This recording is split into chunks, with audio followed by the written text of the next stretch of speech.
जय मिथिला जय मैथिली। देखियो हम छत्ता ल क भोरे भोरे वीडियो बना रहल छियै।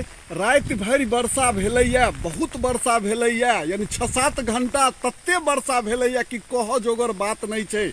हम मिथिला से बाजि रहल छी आ देखियो जो मेघ देखाइया अहाँके, देखै छियै चारू बगल एकदम कारी सियाह मेघ लागल छै। काल्हि तक मौसम ठीक छलैया, मेघ काल्हि दिन में लागल छलैया, लेकिन वर्षा ओना नहीं भेल छलैया। कखनो काल के कनिक कनिक बुनैक जाइ छलैया, बुनी जकाँ पड़ऽ लगै छलैया, झीसी जकाँ पड़ऽ लगै छलैया। तो सब आदमी सोचै छलैया कि जैसे ठीक भऽ जेतै, मौसम फेरो बदलि जेतै, धान एकदम खेत में तैयार छै, आइ काल्हि में काटऽ वाला छलैया।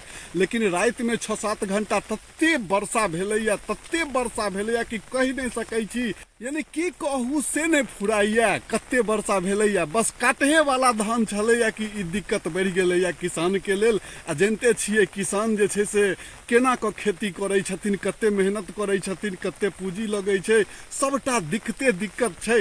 आ इम्हर देखियो दलहन के खेती के से लेट भऽ गेलै, एकदम मसूरी सब किछु खेत में बागू भेल छलैया। बस आइ काल्हि अगर उबेर समय रहितै तो जरूर सब खेत तैयार भऽ जैतै सब, लेकिन एकदम समय बदलि गेल छै, यानी कहऽ वाला बात नहीं छै।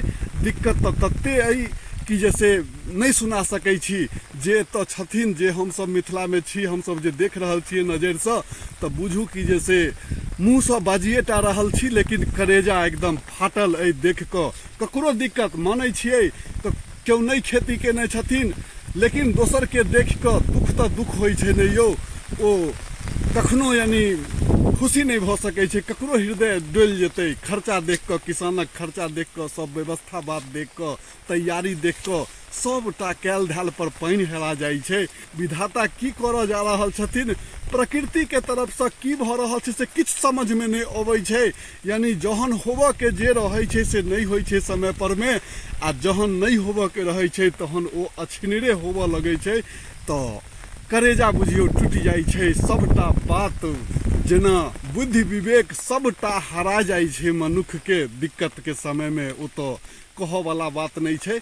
ई तो आत्मा से ककरो आवाज निकलै छै दिक्कत के समय में कि हे प्रभु कनिक अपन भावट समेट लियो, दुख नहीं तो बढ़ि जेतै एतऽ। अब देखियो प्रकृति के तरफ से की होइ छै, निके निके ई अखनो रुकि जाय तो किछु हद तक ठीक रहतै। नहीं तो जेना बुझा रहल छै कि जैसे चारू तरफ मेघ देख कऽ कि बहुत दुख वाला बात छै, बहुत दुख सहऽ पड़तै मनुष्य के। तो धन्यवाद।